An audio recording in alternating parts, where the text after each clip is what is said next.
everyone. We'll just wait for some late arrivals to join us before we start in about 50 seconds. In the meantime, enjoy a bit of jazz.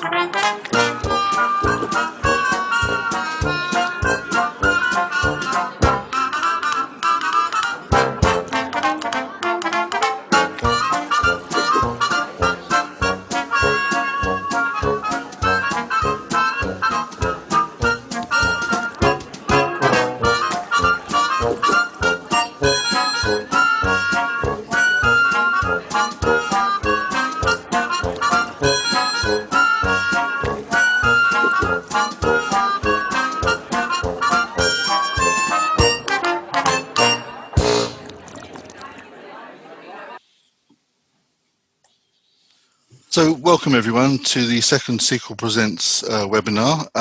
Today's conversation is around the line manager. I've called it Coming Unstuck because obviously line managers have been known for a long time to be the glue of the corporate organisation, but obviously this year being like no other year, it's very different, and there is a feeling perhaps that some of our line managers are coming a little bit unstuck at the seams. So what are we going to do to make them feel better, and how can we safeguard their well-being? I'm delighted to be joined today by Mari Doyle. Mari, hello, Mari. Mari is Mari is the Director of Internal Communication and Wellbeing at Bupa, which is quite a unique role, and she'll talk a bit more about that in the minutes to come. Just to say that if you have any questions, observations in the next 30 minutes, then please feel free to use the chat facility, and we'll do our best to answer any questions either at the end of this session or we'll forward them on to Mari afterwards. But if you want to join the conversation, you're more than welcome to. And in the meantime, I'm just going to play a little clip, a video clip, to put the today's topic into a little bit of context.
So obviously Microsoft have realized that line manager well-being and possible burnout is an issue, and they're obviously incorporated into their new tools. Other platforms are available, we should say that at the moment. Mari, obviously it's a concern that Microsoft have realised this is a problem, but perhaps also a positive spin on the fact that they are at least recognising this. Before we go into the detail of what we're talking about this morning, can you just give us a little bit of context into your role at Bupa? Because as I said a couple of minutes ago, it's quite a unique role. How are you approaching that? Sure. Yeah, I guess it is a bit unusual. I mean, I joined Bupa as the Director of Internal Comms, and I quickly got really interested in the whole wellbeing side of things. And it was just an opportunity that came up. The Director of Wellbeing moved on, and then Bupa just asked me if I'd be interested in taking that on as well. And I kind of jumped at the opportunity, and I've absolutely loved it. And the connection between, because often you can have some really great tools and practices and services and benefits and stuff, but really, people don't know how to access them, and they're not aware of them. So actually linking the communications element to make sure that they're properly promoted and communicated kind of makes sense. So I really enjoyed it, but I know it is quite an unusual role. So I would say to people, if there's internal comms people tuned into this, one bit of advice I'd say is really get to know your well-being people really well, and just offer to partner up with them. I think that's a really easy thing to do. Cool. There was a Harvard Business Review study recently said 40% of managers or supervisors have got low self-confidence in their ability to handle remote workers. And obviously the pandemic this year has put that into context. How do you think it's impacted the role of line managers, particularly at Bupa possibly? Yeah, I mean, well, everywhere really. And I guess just, you're having to deal with, if you weren't used to remote working, you're having to recalibrate it for yourself. If you were a manager, then you were having to think about what adjustments that you might have to make for team members who had lots of things to juggle. I mean, there was some people that were juggling childcare and not having space to work and anxiety and all sorts of things. So I think, it was very intense for people, and even the way that working went online. I think intense was the word that I used probably most often to begin with. Everything was online, and you were sort of glued to your screen if you were working remotely for a long time. So yeah, I mean, I'm not surprised about that research at all. So some people have said obviously being at home has been kind of less stressful, but for a lot of people it's made their job even harder. How hard is it for line managers to communicate to their teams when they're struggling themselves? I mean, there's kind of they're stuck in the middle there, aren't they, really? Yeah, and I think, even the thing is that, you don't either struggle or not struggle. In my experience, I think people have times or days that they struggle, and they have times or days that they might not struggle. It's not a sort of set thing. Right. It's not a constant thing. And so I guess as line managers, that you're sort of squeezed in the middle. You're taking the direction often from the leaders, but you're also trying to work with your team, get the work done, but also care for them. And it is hard to be honest and upfront when you're struggling yourself, but we really try and encourage people to be authentic and be human and to just share how they're genuinely feeling. And one thing that can help with that is if you get senior leaders to do that and to role model that, hey, it's okay. I'm sure you've heard this phrase 100 times. It's okay to say you're not okay. But I think sometimes you need, and again, this is where communicators can help, is if you start to share stories where leaders, and not the usual suspects either. It's, I guess, if I'm the person sharing the story, that's one thing. But I have well-being in my title. I think it's much more powerful if you have somebody who's running a business, or like say, not the usual suspect, and they share their stories. That's quite a good way to help managers realise, you know what, this is a culture here where it's okay to say how I'm really feeling. Okay, so obviously comms people can be that bridge between those line managers and leaders, but there was another survey fatigue here already. YouGov survey, only 37% of employees said that their CEO showed any empathy towards their plight. So 37% implies there's quite a large gap there. How can communicators help bridge that gap? Yeah, again, it's working with the CEOs and the top team and trying to build that into corporate narrative. Actually, one of the things, just on that little thing that you started off with the Microsoft, great that they're doing that. Really pleased to hear they're doing that. One of the things I possibly have a little bit of a different view on, I think one of the phrases was something like prioritising well-being over efficiency or productivity or something like that. Yeah. Actually, my view on that would be, actually, when you concentrate and focus on people's well-being, actually efficiency and productivity increases. It's not a trade-off. It's not productivity or well-being. Okay. Actually, if you want sustainable performance in your business, then the health and well-being of your people is really important. And there's lots of research that supports that. So I think a conversation with your CEO to help them realise that, if you're wanting your business to have really sustainable, high performance, getting us through this really difficult period and beyond, then actually health and well-being of our people is really important. And for them to talk about it, to build it into the corporate narrative, I think is really important. And to be saying to managers, actually, what's really important to us for you to be able to lead your teams well is for you to look after yourself first. I often get asked, what's the most important thing a manager can do to help support their team's well-being?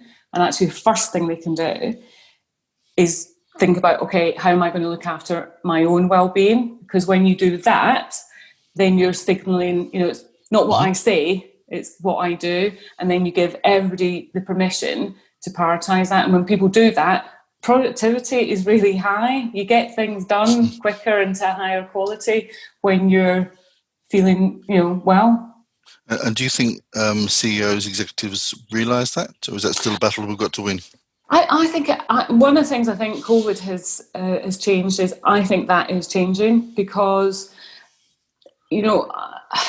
mental health is starting to be talked about at the top table in a way that it never was before. I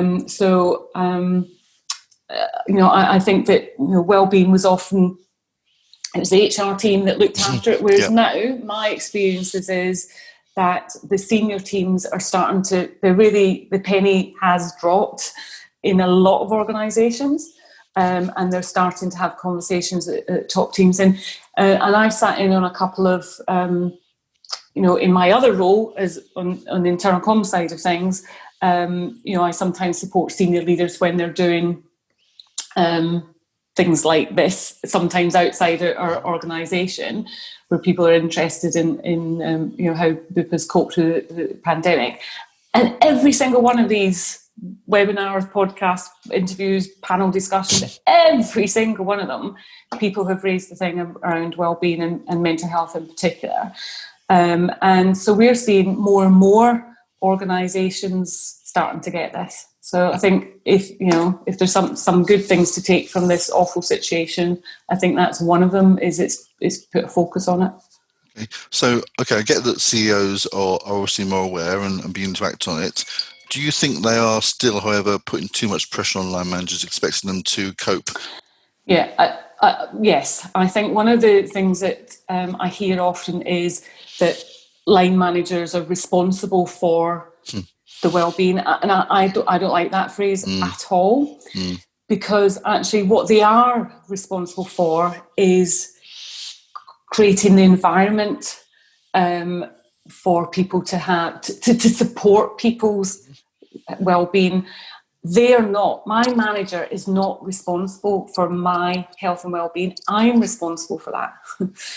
And it might just be that I feel that I need permission to look after my health and well-being, and that's what the manager can give me. But I do worry when I hear and see that, because I think that puts too much pressure on the manager feeling. And actually, we've just done some research.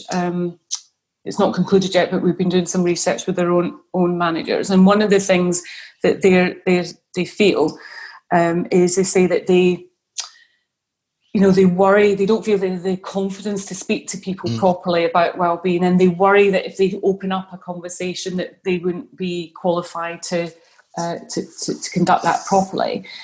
And what we're not saying is you don't want managers to feel that they're becoming counsellors or clinicians, and that's definitely not what you want.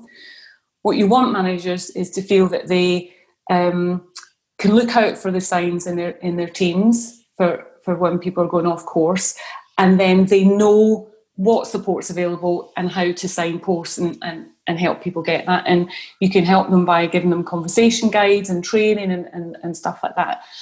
But I do worry that a lot of managers feel that everything's on their shoulders and they've got to take on the responsibility of their team's individual well-being as well, and I don't think that's right. And I think they've said obviously pressure is a big thing for them. Part of that pressure is about being expected to be good communicators as well. And as we know, not all line managers are great at that. It's not necessarily in the job description when they join the organisation.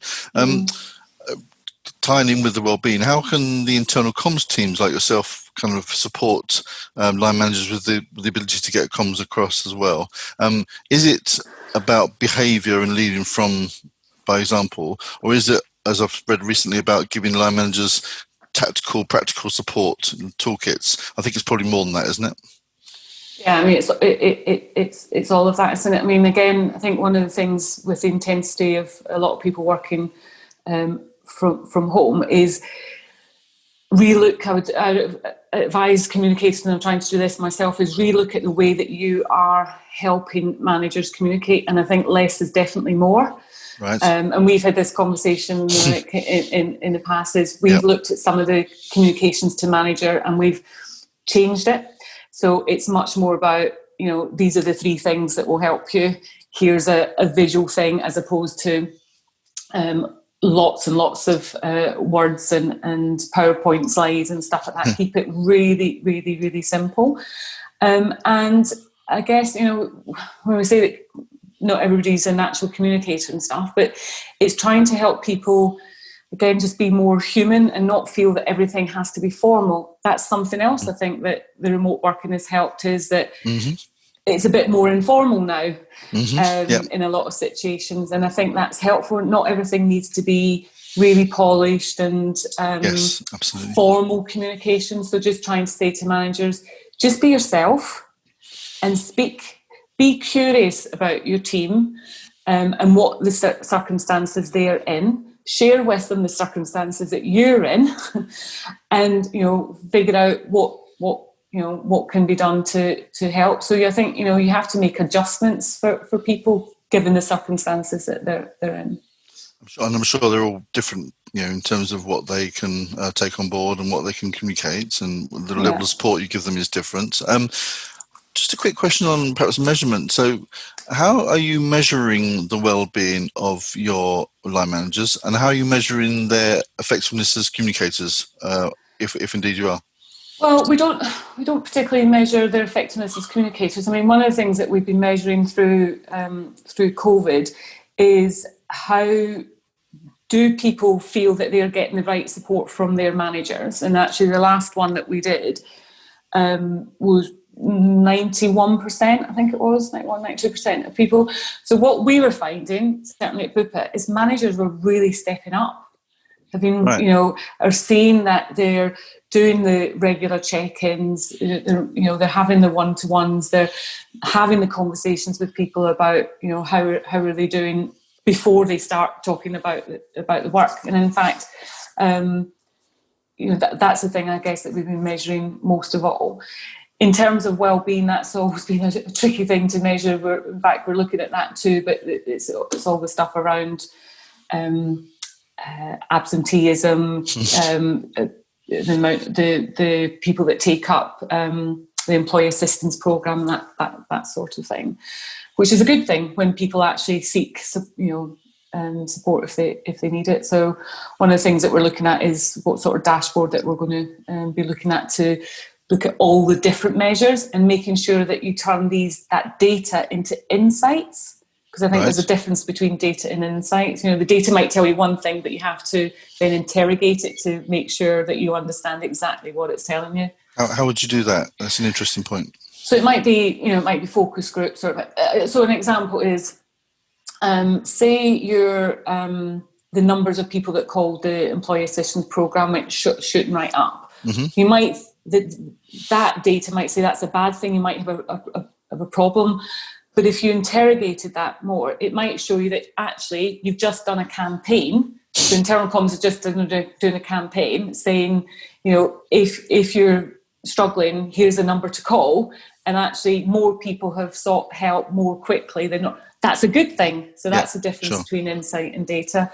And sometimes you just need to, follow it up. It could be with doing focus groups and stuff, or interviews and stuff. That's what we're doing at the moment. We were doing interviews with managers and employees just to make sure that we're not making the wrong assumptions about some of the data that we've got. I mean, there are obviously a number of measurement tools out there. I mean, SQL ourselves have one, Metric, we've just launched, there's a plug, which measures the workplace experience and well-being of people on a kind of pulse survey basis. How important is it to measure regularly, Mari, and to keep on top of this and to remind the execs that actually these guys have got a problem, or not, as the case may be? Yeah, I think it is important, and it's, we talk about, an ongoing conversation. So I think that's on two sides of things. One, in the corporate narrative, keep the conversation about well-being, going. So through your channels all the time, keep it at the leadership level, and then be encouraging managers to have the conversations at your daily basis, and then be measuring that regularly. So in your pulse surveys or whatever surveys you have, be asking people about their health and well-being, and do they feel supported? And then make sure that you are analysing the verbatims as well as just the numbers, which that's where you often get the richness. The real insight, richness, we talked just before we came on air, as it were, about what the future might hold, and we're not sure, obviously, like any of us. How would you see, I mean, you haven't got a crystal ball, I know, but unless you have one up your sleeve, but how would you see the role of the line manager developing in, say, the next 6 months, a year? Do you think they're going to be under more pressure, going to adapt, or are they going to get pandemic fatigue? What do you think? What are you seeing from your colleagues at Bupa? Yeah. I mean, one of the things that why we're doing this research with managers and employees right now is to make sure that we are anticipating. Look, I know that I work for Bupa, and so I'm in a very privileged position. We do a lot of this stuff and have done for years, and I get that's not the same everywhere. But even for us, we're saying, look, actually, as this goes on, and we're looking at this globally as well. We're anticipating that things like anxiety and other issues like that are going to increase. So what more do we need to be doing? What else can we support with? What more training? What more resources? Our sense is that we've probably got a lot of resources at the moment. Right. It's just how do we make sure that people can access them really easily, and make sure that people are getting the training ongoing. So I think, if I was looking ahead for the next 6 months, I think the role of manager is going to become increasingly important. I do have quite a lot of hope as well, because you talked about some of your research that you had found, and in fact I see more and more research where more and more organisations are understanding that this whole thing around people being more human, about people having empathy, about that whole care and encouragement and all of that stuff that used to be. And actually, I hate it when people go. I don't know if you've mentioned softer skills yet. You've got off with it if you haven't, because I hate it when people say softer stuff. I'll scrap my next question then.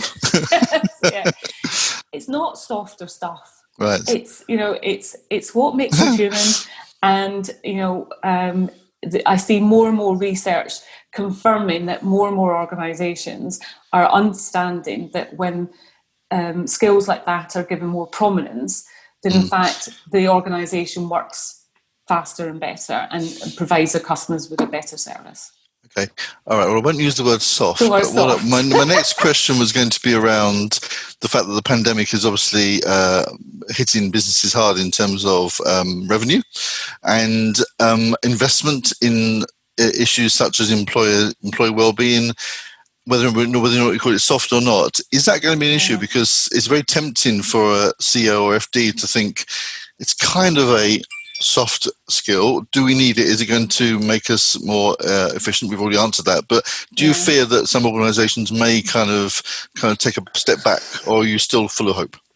Well, and it's possible, but I mean, certainly what we're seeing at Bupa is that more and more organisations are now coming to us to ask for support. And in fact, there's on bupa.co.uk, there's a workplace wellbeing hub. And there's lots of resources on there that are free for people. Okay. And there's I do have hope that actually, rather than less investment in it, it could be more investment, because like I said at the beginning, I do see that it is going up the board's agenda. But I also get there are challenges, and boards and exec teams are having to make tough choices. Not everything has to come with a budget attached with it. Right. Conversations cost nothing. Okay. And one of the best things that when we say for managers to have self-care, we talk to them about looking after their body, but also their mind. We talk to them about sleep and diet and exercise and relaxation and social connection. And then we talk to them about their mindset and keeping a positive mindset, and how they reframe, how they focus. None of that costs a fortune. And that's something that, again, communicators can help by working with the wellbeing teams to say, right, what are the tools and resources? How can we get that to managers? Okay. What about internal comms people as a group? They're managers too. They're having to communicate and look after themselves. I mean, they're in a very difficult position, aren't they? Yeah. Look, I've struggled through this as well. I'm sure all of us have had bad days and good days as well. So again, you can feel the weight of the organisation on your shoulder. Again, you can feel that you're responsible for every single thing that's communicated or everybody's well-being.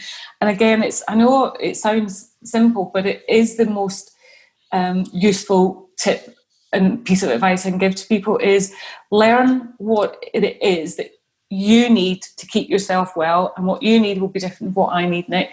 But and plan that into your day. So I mean that was good about the Microsoft stuff, helping people have a bit of structure to the day and a routine. Make sure that for you to be the best possible communicator, for you to be the best possible manager or leader, for you to be the best possible mum or dad or whatever, you actually have to look after yourself first. It's like the oxygen mask on first, and build that into your working day. I promise you, it will make a difference if you do that. And you've got evidence, obviously. Yeah, it works. I mean, it kind of scientific. Like, I'm not a clinician and I'm not a scientist, but our bodies are not designed to, run full throttle all the time. And this is one of the things that working from home is we've stopped, taking the breaks. We've stopped, doing some of these things. Yeah. And our bodies are not designed to do that. And when we carry on doing it, then you get sick. It's just science, right? You don't even need research. It's just science. So by making sure that you build that into how you look after yourself will make a difference to your performance. Okay. I promise you. Okay, well, we'll hold you to it. I'm sure that's right, actually, yeah. Couple of observations for final question. A couple of people have mentioned on the chat that their organisations are still flooding their line managers' information, and it's very difficult for line managers to actually kind of sort the wheat from the chaff. Yes. So can we go back to your earlier point? One of your top tips, I guess, would be to try and keep things simple for line managers. Yeah. That was so when we were checking with managers, and the temptation is to flood, right? And because most people are remotely, then everything's online, everything's coming to you in email, and it's just overwhelming. And so one of the things that it took us a little while to figure out, but one of the things when we were just chatting to managers early on in the pandemic, they were saying, I just can't cope, it's far too much. So now what we do is on a Monday morning, we send managers an email that says, these are the 3 things we think you need to know this week. And it's just bullet points. And we've got rid of we used to have a big managers briefing, which we loved, but actually people just right now cannot cope with that. Right. So we've stripped it right back. And that's one of the things that we've done. Just start thinking about, keep it simple, and try and avoid the sort of over communicating, actually. Sure, is it indeed, yeah. Final question from Tara. Thanks, Tara, for your question. How can those in a less senior role help to support their line managers' well-being and mental health? So not directors or executives, but people in a less senior role. It's a good question. Yeah, it's a great question. In fact, the best thing you can do is ask people how they are. Ask people, how are you doing? Are you okay? And help them to be asking their teams that. So I think giving line managers guides and conversation guides to have with their team is really helpful, and just asking people if they're okay we can all do that. Whatever role that you're in, cool. Start the conversation there. Okay, so bang on time, about to finish. You've got one more takeout. I mean, one of our audience has said their oxygen mask first analogy is their top takeaway. Have you got any other pearls of wisdom before we disappear? Final takeout for anyone? It's a huge issue, obviously. It's such a massive issue, and I think it's for me. It's I think about it every day, actually. So it's because you're saying it's not that you're either in a good place or you're in a bad place. We're up and down.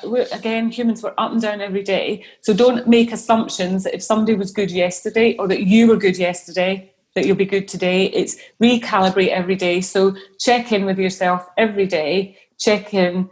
How am I feeling today? What can I do that would take me from, feeling a bit stressed to actually getting back into a good place? What are the things that will help me, whether it's something I do physically or something with my mindset? Some people use quotes or pictures or a playlist, or they go out for exercise or whatever. And the other thing is having a routine. So have a routine at the start of your day and the end of the day to sort of build in some separation between your work and your home life is also very good. Fantastic. Well, Mary, I can say from behalf of everyone else, you've had a great day today. So thank you for joining us. It's been a real pleasure. Thank you, everyone, for tuning in. We'll be making a recording of this available after the event when we've done our techie bit to it. In the meantime, again, thank you, Mary. Thanks for everyone. And we'll see you next month for the next Sequel Presents. Thank you. Thanks, Nick.